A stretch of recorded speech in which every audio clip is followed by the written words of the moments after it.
신앙은 삶입니다. 저 안에 거한다 하는 자는 그의 행하시는 대로 자기도 행할지니라. 요한일서 2장 6절 말씀, 요절의 말씀입니다. 초대 교회는 이단은 육은 악하다는 잘못된 철학 지식에 기인한다. 그들의 가장 큰 문제는 예수님께서 육체로 오신 사실을 부인하며 육체로 오신 예수님을 하나님의 아들로 인정하지 않는 신학적인 오류이다. 그리고 다음으로 심각한 오류는 바로 윤리적인 오류이다. 그들은 물질 세계에 있는 보이는 형제들을 사랑하는 것이나 현세에서 빛 가운데 행하는 것과 같은 삶을 윤리도 윤리적인 것이라 여겨 그다지 중요하게 생각하지 않았다. 영적인 것만을 강조하며 삶의 윤리를 소홀히 여기는 것은 이단의 중요한 특징 중 하나이다. 그러나 예수님에 대한 바른 신앙은 삶과 분리되어 있지 않다. 예수님을 알고 사랑하는 자는 예수님이 사신 것과 같이 마땅히 그렇게 살아야 한다. 사랑하는 부부가 서로 닮아가듯 예수님을 사랑하는 자는 예수님을 닮아간다. 온 세상의 죄를 대속하시기 위해 화목제물이 되신 예수님의 고통을 아는 자는 죄 가운데 빠질 수 없다. 죄를 범치 않는다는 것은 적극적으로 말하면 하나님의 계명을 지키는 것이다. 하나님 계명의 핵심은 예수님이 우리를 사랑하신 것과 같이 우리도 서로 사랑하는 것이다. 그러므로 예수님을 믿는 믿음의 증거는 형제 사랑으로 나타난다. 그리스도에 대한 바른 신앙을 가진 이가 형제를 외면할 수 없고 하나님과 형제를 사랑하는 이가 세상 죄를 사랑할 수 없는 것이다. 성도는 하나님만 사랑해야 한다고 생각하는 것은 잘못된 신앙이다. 영적인 것에만 가치를 두는 것도 잘못된 신앙이다.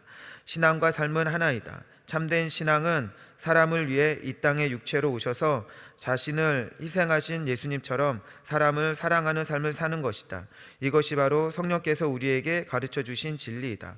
형제를 사랑하는 자는 예수님 안에 거하며 예수님 안에 거하는 자는 장차 심판의 주로 오시는 예수님 앞에 담대하게 당당하게 설 수 있다. 아멘. 어제 이단에 대한 내용을 나눴고 끝났죠. 어제치 말씀을 준비하다 보니 설교의 분량이 조금 많아졌습니다. 그래서 어제 그 설교의 분량 중에서 어느 부분을 뺄까 심각한 고민을 하고 있었는데 오늘 효화행복을 보니까 그 서두에도 이단에 대해서 아주 조금 이야기하고 있더라고요. 그래서 그 핑계를 가지고 저도 오늘 이단에 대해서 어제 하지 못했던 이야기들을 조금 하려고 합니다. 왜냐하면 어제도 나누었지만 예수님이 누구신가에 대해서는 우리에게 너무나 중요해요. 우리가 예수님을 인정하고 있죠. 그런데 우리가 왜 예수님을 그렇게 인정해야 하는지를 또 알아야 되기 때문에 조금 나눌까 합니다. 그래서 오늘도 좀 무겁기도 하고 하지만 집중해서 잘 들어주시기를 바랍니다. 우리가 예수님을 향한 믿음의 고백들을 많이 하죠. 근데 그 중에 하나가 예수님은 100% 인간이시고 동시에 100% 하나님이시다라는 것입니다. 이것을 우리가 믿음의 신앙의 고백으로 인정해야 한다라는 것이죠. 복음서를 보면 예수님의 공생애가 나오는데 예수님께서 신적인 능력을 행하세요. 그래서 죽은 자도 살리시고 예수님이 잠잠하라 하면 그 폭풍우도 잠잠하게 되어지고 또 예수님께서 눈먼 자도 살리시는 그런 신적인 능력도 나타냅니다. 또한 반면에 예수님은 줄이시기도 하셨어요. 또 몸이 피곤하시기도 하셨습니다. 그래서 차라리 예수님이 신 반, 인간 반, 그렇게 반반 섞였다고 하면 그것이 더 합리적인 생각일 것 같은데 예수님은 저와 여러분처럼 똑같은 100% 인간의 몸을 입고 오셨고 또 동시에 예수님은 완전한 하나님이셨다라는 것입니다. 이것을 산수로 표현하면은 100 더하기 100은 200이 되어야 하는데 100 더하기 100이 100이 되는 것입니다. 이것은 신비이기 때문에 어떻게 그럴 수 있지라고 우리는 생각할 수 있고 이해할 수 없을 것입니다. 그러나 천국에서는 너무나 자연스러운 상식으로 받아들여지게 될 것입니다. 마치 우리 주변에 공기가 눈에 보여지지 않지만 모든 사람들이 우리의 모든 환경을 공기가 가득히 채우고 있다라는 것을 인정하는 것과 같이 천국에서는 예수님이 완전한 인간이셨고 또 완전한 하나님이셨다라는 것이 인정되어진다라는 것이죠. 하지만 교회사를 보면 예수님은 누구신가에 대해서 많은 이단들이 생겨났고 지금도 예수님의 본질을 잘못 이해한 이단들이 많이 있습니다. 그런데 예수님께서 왜 완전한 인간이시고 완전한 하나님이셔야 했을까? 왜냐하면 그래야만 우리를 구원하실 수 있는 구원의 조건이 되시기 때문입니다. 이를 신학적인 용어로 하면 왜 성자의 지위를 가지신 하나님께서 직접 이 땅에 오셨나라는 질문일 것입니다. 교회사를 보면 예수님의 본질에 대해서 다양한 논쟁들이 있었습니다. 그중 어떤 사람은 상당히 설득력 있는 이런 논리를 폈었죠. 그 사람의 논리는 무엇이냐면은 예수님은 하나님보다는 지위적으로 계급적으로 조금 못하지만 피조물보다는 월등히 높은 위치에 있다라고 이렇게 이야기했죠. 계급적으로 한번 따져보면 그런 것이에요. 하나님이 원수라고 하면 그 원수보다 한 단계 낮은 대장은 예수님이라는 것이에요. 그리고 이 땅에 있는 모든 피조물들은 2등병, 1등병과 같이 그런 계급을 가지고 있다는 것입니다. 그래서 원수가 대장에게 모든 작전권을 주는 것처럼 하나님께서 예수님에게 신적인 능력도 부어주시고 구원의 능력도 부어주셨다라고 이런 논리를 피는 것입니다. 이 말을 얼핏 들으면 완전한 하나님인 동시에 완전한 인간이다라는 그런 것보다 이것이 어떻게 보면 더 합리적이고 논리적으로 맞는 것 같습니다. 그런데 여러분들, 만약에 예수님이 그렇다라고 하면 여기에는 심각한 신학적인 오류가 발생해요. 그것이 무엇이냐면은, 그렇게 주장하는 사람들의 이면에 깔려있는 생각은 무엇이냐면은, 예수님은 완전한 하나님이 아니라 예수님은 피조물이라는 것이에요. 피조물이긴데 그냥 피조물이 아니라 월등히 뛰어난 피조물이라는 것이죠. 근데 여러분들, 저와 여러분들은 피조물이잖아요. 피조물은 태어난 시간이 있고, 태어난 시간이 있다는 것은 끝나는 시간이 있는 것입니다. 저와 여러분들의 태어났다면 언젠가는 죽게 된다는 것이죠. 피조물은 그 상태가, 본질이 변하게 되어져 있습니다. 만약에 예수님께서 그렇게 월등히 뛰어난 피조물이었다라고 하면 예수님의 본질도 변하는 것이죠. 영원하지 않으시고 변한다라는 것입니다. 변한다라는 것은 무엇이냐면, 예수님께서 우리에게 약속하신 구원의 조건들도 언제든지 얼마든지 변할 수 있다라는 것입니다. 여러분, 존재론적으로 변하는 데에서는 영원한 것이 나올 수 없는 것입니다. 그렇기 때문에 존재론적으로 변할 수 있는 데에서 영원함이 나올 수 없기 때문에 언제든지 예수님이 이루어 놓으신 그 구원의 조건도 변할 수 있고 아예 사라질 수도 있는 것입니다. 그래서 영원하신 하나님께서 성자의 지위를 가지신 그 하나님이 완전한 신성을 가지고 이 땅에 오셔야 했던 것입니다. 여러분들 이해하시나요? 또 두 번째, 예수님께서 우리와 똑같은 인간으로 오셔야 하는 이유는, 예수님은 모든 인류의 대표성을 띄어야 하는 대표자로 오셔야 하기 때문인 것입니다. 구약에 보면은 고엘이라는 제도가 나와요. 그 고엘이라는 뜻은 기업 물을 자라는 뜻인데, 그 기업 물을 자는 가까이 있는 친척이, 가까이 있는 친척이 그 자신의 친척 가운데 토지를 잃어버렸으면 가장 가까이 있는 친척이 다신 그 토지의 값을 물고 그 토지를 찾아주는 것입니다. 또 가까이 있는 친척이 자신의 친척 가운데 아들이 죽었으면 대신 그 아들을 낳아줘서 그 아들의 대를, 그 친척의 대를 이어주는 것, 그것이 바로 기업 물을 자 고엘이라는 것인데, 이 조건을 예수님에 빗대어서 우리가 이야기할 수 있다라는 것입니다. 그런데 이 조건, 이 고엘이라는 이것은 아무나 할 수 있는 게 아니라 그 자격 요건이 있어요. 그 자격 요건의 첫 번째가 무엇이냐면은, 제가 강조했지만 가장 가까운 친척이어야 합니다. 또 가장 가까운 친척이라 할지라도 기업을 물을 수 있는 능력이 되어져야 돼요. 또한 기업을 물을 수 있는 능력이 된다 할지라도 자원하는 마음이 아니면, 본인이 하기 싫으면 그걸 할 수 없는 것입니다. 그런데 여러분, 그 첫 번째 조건인 그 가장 가까운 친척이어야 되는 조건이 오늘 하나님이 이 땅에 완전한 인간으로 오셔야 되는 그 조건과 맞아 떨어지는 것입니다. 인간이 지은 죄는 인간이 가장 가까운 인간이 대신 지불해 줘야 하는 것입니다. 로마서 5장 12절 말씀에 이런 말씀이 있죠. 이러므로 한 사람으로 말미암아 죄가 세상에 들어오고 죄로 말미암아 사망이 왔나니 이와 같이 모든 사람이 죄를 지었으므로 사망이 모든 사람에게 이르렀느니라. 이 말씀에 뭐라고 이야기하고 있어요? 아담을 통하여서 죄가 들어왔고 그 죄를 통하여서 모든 사람이 사망에 이르렀다라고 말씀하고 있죠. 그렇게 된 이유가 무엇이냐면은 아담을 통하여서 우리에게는 원죄가 우리의 마음 가운데 오게 되어졌습니다. 그 원죄를 통하여서 우리는 어쩔 수 없이 죄를 질 수밖에 없는 죄인이 되어졌고 그 죄값인 사망이 우리에게 이르렀다라는 것입니다.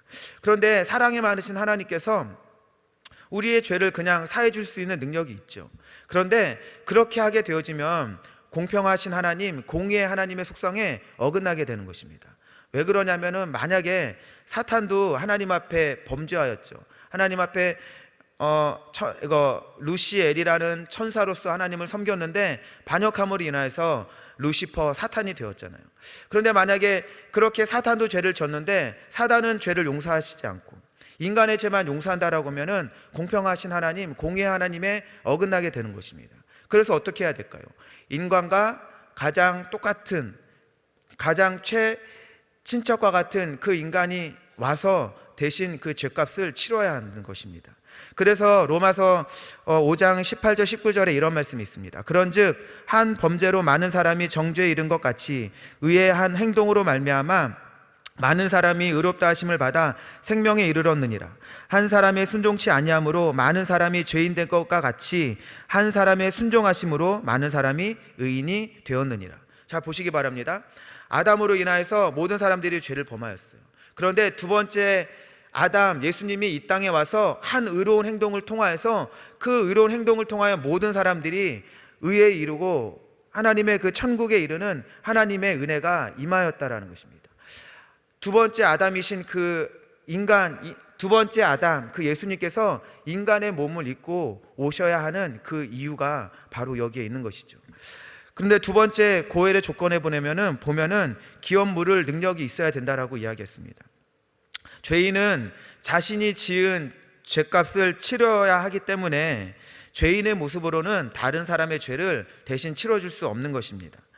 한 예를 들어서 어떤 사람이 살인을 저지르고 무기징역을 받고 감옥에서 살고 있어요. 그런데 어느 날 자기 아들이 똑같은 죄를 짓고 무기징역으로 그 감옥에 들어왔습니다. 그 아버지가 너무나 가슴이 아파서 재판장에 가서 이럽니다.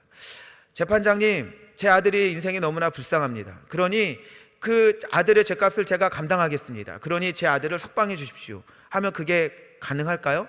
말이 안 되는 것입니다. 왜냐하면 그 사람은 지금 살인죄를 짓고 무기징역을 받고 있는데 자기 죄값을 치르기도 지금 버거운데 어떻게 아들의 죄값도 받을 수 있어요? 그건 말이 안 되는 것이죠. 여러분, 죄의 삭은 사망이기 때문에 죄로 인해 죽은 사람은 죄의 권세를 깨뜨릴 능력이 없는 것입니다. 그렇기 때문에 여기 있는 죄인 한 사람을 위해서 성인군자 1000만 명이 십자가에 달려 죽는다 할지라도 그것은 그 성인군자 그 1000만 명은 그 십자가에서 죽은 자신의 그 죄값을 위해 죽은 것이 저의 죄를 사할 능력이 없다라는 것입니다. 그런데 예수님은 동정녀 마리아의 태를 통해서 성령으로 잉태되었기 때문에 예수님은 본질상 원죄가 없으신 분입니다. 원죄가 없기 때문에 이 땅을 살아가면서 죄를 질 수 없는 것이죠. 죄를 짓지 아니한 예수님은 십자가에서 죄 없이 죄가 없는 분이시기 때문에 당연히 인류에 있는 모든 죄를 감당할 수 있는 그런 능력이 있는 우리 인류의 모든 대표자가 되어 주시는 것입니다. 하지만 예수님은 우리와 똑같은 인간이셨기에 십자가 고통은 예수님의 몸에 그대로 전달되어졌습니다. 또한 예수님은 온전한 신성을 가지신 하나님이시기에 그 십자가의 고통이 얼마나 큰 고통인지 예수님은 너무나 잘 아셨죠. 또한 예수님이 십자가에 못 박히게 되어지면 하나님이 그동안 있었던 모든 인류의 죄를 그 십자가에 쏟아부을 그 처참함을 예수님은 알고 있었습니다. 그렇게 정확히 알고 계신 그 예수님이지만 예수님은 세상을 이처럼 사랑하셨기에 자원하는 마음으로 십자가의 길을 걸어가신 것입니다. 이것이 고엘의 세 번째 조건인 것이죠. 그래서 겟세마네에서 땅에 떨어지는 핏방울과 같이 땀을 흘리면서 이 잔을 마실 수 있도록 예수님은 기도하셨던 것입니다. 전지하신 하나님께서 의지를 갖고 이 땅에 오시지 않았다면 예수님은 능력이 있다 할지라도 우리는 그 어느 누구도 구원에 이르지 못했을 것입니다. 오직 예수 그리스도의 사랑과 의지가 우리에게는 구원의 완성으로 보여지게 된 것이죠. 그러므로 주님께 감사하고 예수 그리스도의 사랑을 우리 마음에 채우게 되어지시기를 이 시간 소망합니다. 그래서 우리가 지금은 이해할 수 없지만 예수님은 온전한 하나님으로 오신 이유가 있는 것이고 또한 온전한 인간의 모습을 갖고 온 이유가 있는 것입니다. 이단에 대한 예수님에 대한 얘기는 여기까지고, 오늘 저는 오늘 제목처럼 신앙은 삶이다라고 말하는 거 저는 어렵지 않습니다. 저는 비록 성인 군자는 아니지만 그동안 크게 말씀에서 벗어나지 않고 살았기 때문입니다. 그런데 효화행복에 있는 두 문장이 제 마음을 너무나 무겁게 했습니다. 그 문장은 예수님이 우리를 사랑하신 것 같이 우리도 서로 사랑해야 한다는 말과 예수님을 믿는 믿음의 증거는 형제 사랑으로 나타난다는 이 문장이었습니다. 오래전에 예수님께서 저에게 하신 말씀이 있어요. 누군가를 미워하지 않는다고 해서 그것은 사랑의 책임을 다하고 있는 것이 아니다라고 말씀해 주셨습니다. 왜냐하면 누군가에게 무관심한 것도 사랑하지 않고 있는 것이기에, 사랑을 하고 있지 않는 것이기에 사랑하지 않는 것이다 라고 말씀해 주셨죠. 우리는 보통 세상의 반대말을, 사랑의 반대말을 미움이라는 단어로 찾게 되어집니다. 그래서 미움이 계속되어지면 사랑할 수 없어서 많이 고통하다가 그 미움과 사랑의 중간에 있는 무관심에 우리의 마음을 두게 되어집니다. 그러면서 무관심하게 되어지면서 나는 미워하지 않으니까, 미워하지 않으니까 라고 여기면서 사랑하라라는 그 말에 도피처를 삼게 되어집니다. 그러나 여러분들, 무관심한 것도 사랑하지 않은 거기 때문에 무관심한 것은 하나님의 말씀이 아닙니다. 하나님은 사랑하라 하셨지 무관심하라라고 이야기하지 않았다라는 것이죠. 그래서 제가 오늘 효화행복을 읽으면서 또한 말씀을 준비하면서 참 인간이 참 바뀌기 어렵구나, 이 말씀을 정말 오래전에 깨달았는데, 내 사랑의 지경이 옛날보다는 넓어졌지만 그 세월의 흐름만큼 넓어지지 못하고 사랑의 진폭이 커지지 못한 것에 대한 좀 이런 마음의 안타까움과 또한 좀 답답한 마음과 많은 마음들이 들었습니다. 그런데 문득 제가 좋아하는 성경 구절 사도행전 10장 38절의 말씀이 떠오르게 되었습니다. 이 말씀은 이런 말씀입니다. 하나님이 나사렛 예수에게 성령과 능력을 기름 붓듯 하셨음에 그가 두루 다니시며 착한 일, 선한 일을 행하시고 마귀에게 눌린 모든 사람을 고치셨으니 이는 하나님이 함께 하셨습니다. 이 말씀이 제 마음 가운데도 들리게 되어졌습니다. 예수님은 아까도 얘기했지만 완전한 하나님이셔서 성령의 기름 부심 없이도 하나님의 능력 나타낼 수 있죠. 그런데 예수님께서 그렇게 두루 다니시며 선한 일을 행하시기 전에 성령의 기름 부심이 있던 건 무엇이냐면은 우리에게 신앙의 본, 또 우리가 어떻게 해야 선한 일을 행할 수 있고 마귀에게 눌린 모든 사람을 고칠 수 있는지 보여주시기 위해서 예수님께서 그렇게 행하셨다는 것이죠. 마치 예수님께서 침례 요한에게 가서 침례를 받으셨던 것처럼 우리에게 본을 보여주신 것입니다. 우리가 성령의 충만함이 진정으로 정말로 우리 삶 가운데 있지 않고서는 그 어떤 누구도 하나님의 사랑으로 사랑할 수 없다라는 것입니다. 예수님은 의지를 가지고 적극적으로 두루 다니시면서 착한 일을 행하셨대요. 그렇게 하실 수 있었던 건 무엇이냐면 성령의 충만함이 그 원동력이었는데, 성령의 충만한 사람은 하나님의 사랑으로 충만한 사람임을 여러분들 기억하시길 바랍니다. 우리에게 하나님의 능력이 나타날 수 있게 되어지는 그 원동력은 무엇이냐면 바로 성령의 충만함입니다. 여러분, 우리가 우리의 공동체 안에 어제도 그리스도의 사랑으로 가득히 채우자라고 이야기했었는데, 저와 여러분들이 성령의 충만함으로 다시 하나님의 사랑이 회복되어지시기를 이 시간 간절히 소망합니다. 그리고 이 말씀은 저에게 하는 말씀입니다. 그래서 정말 우리가 어떠한 모습 가운데 있든지, 또한 어떠한 사람을 대하든지 무관심하지 아니하고 하나님의 사랑으로 사랑할 수 있는, 하나님의 은혜대로 하나님의 말씀대로 행하는 그런 믿음의 사람들 되어지시기를 이 시간 소망합니다.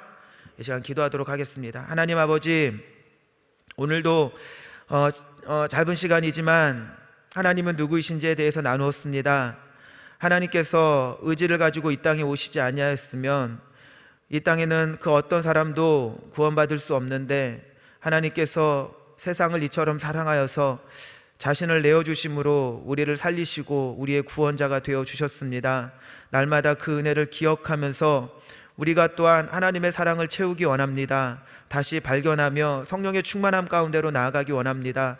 아버지, 성령 충만한 자 되어져서 하나님의 사랑으로 가득하게 하여 주시고 하나님의 은혜와 하나님의 사랑을 널리 전할 수 있는 믿음의 사람들이 될 수 있도록 도와주시옵소서. 오늘도 우리의 삶 가운데 많은 아픔이 있고 또한 아버지 질병의 고통이 있고 많은 기도의 제목들이 있습니다. 그 모든 것 하나하나 이 시간 하나님 앞에 아뢰기 원하오니 하나님의 뜻 안에서 그 모든 것들이 이루어지게 하여 주시고 우리의 마음이 참된 기쁨과 평안함을 누리는 복된 자녀들 될 수 있도록 주님 도와주시옵소서. 감사드리며 예수님의 이름으로 기도합니다. 아멘.